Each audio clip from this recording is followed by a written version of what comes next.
సీత మరియు గీత అనే ఇద్దరు మంచి స్నేహితులు ఒక గ్రామంలో ఉండేవారు. సీత దయతో, ఓపికతో ఏ పని చేయడానికైనా ముందు బాగా ఆలోచించేది. గీత అయితే ఆలోచించకుండా నిర్ణయాలు తీసుకునేది. ఒకరోజు ఇద్దరు పంట కోసం దగ్గరలోని అడవికి వెళ్ళాలని నిశ్చయించుకున్నారు.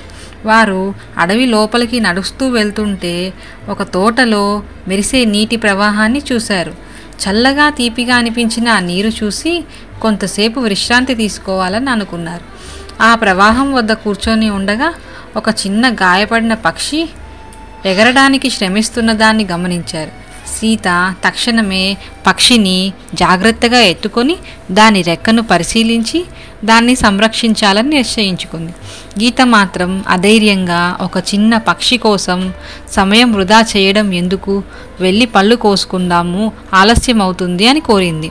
సీత చిరునవ్వుతో, ఒక చిన్న మానవత్వపు చర్య ఎప్పుడూ వృధా కాదు, నువ్వు ముందుకు వెళ్ళు, నేను త్వరలో వస్తాను అంది. గీత కొంచెం బాధతో సీతను అక్కడే విడిచి అడవిలో మరింత లోపలికి వెళ్ళింది. గీత ఒంటరిగా అడవిలో మార్గం తప్పి గ్రామానికి తిరిగి వెళ్ళడానికి దారి కనపడలేదు. భయపడిపోయి సీతను పిలిచింది. కానీ ఎటువంటి సమాధానం రాలేదు. అడవి చీకటిగా మారింది. సీతను వదిలి వచ్చిందని గీత బాధపడింది. ఇంతలో సీత ఆ పక్షి రెక్కను ఒక వస్త్రం ద్వారా బిగించి దాన్ని సురక్షితమైన ప్రదేశంలో ఉంచింది. వెళ్ళడానికి సిద్ధమవుతుండగా పక్షి కృతజ్ఞతగా పెద్దగా చిలకరించింది. ఆశ్చర్యంగా ఆ పక్షి ఎగురుతూ సీతకు ఒక రహస్య మార్గాన్ని చూపించింది. అది నేరుగా గీత దగ్గరకు తీసుకువెళ్ళింది. ఇద్దరూ తిరిగి కలిశారు.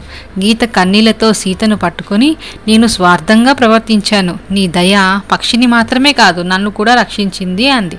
సీత చిరునవ్వుతో, ఒకరికి సహాయం చేస్తే మళ్ళీ మనకు తిరిగి సహాయం చేస్తారు అని అంది.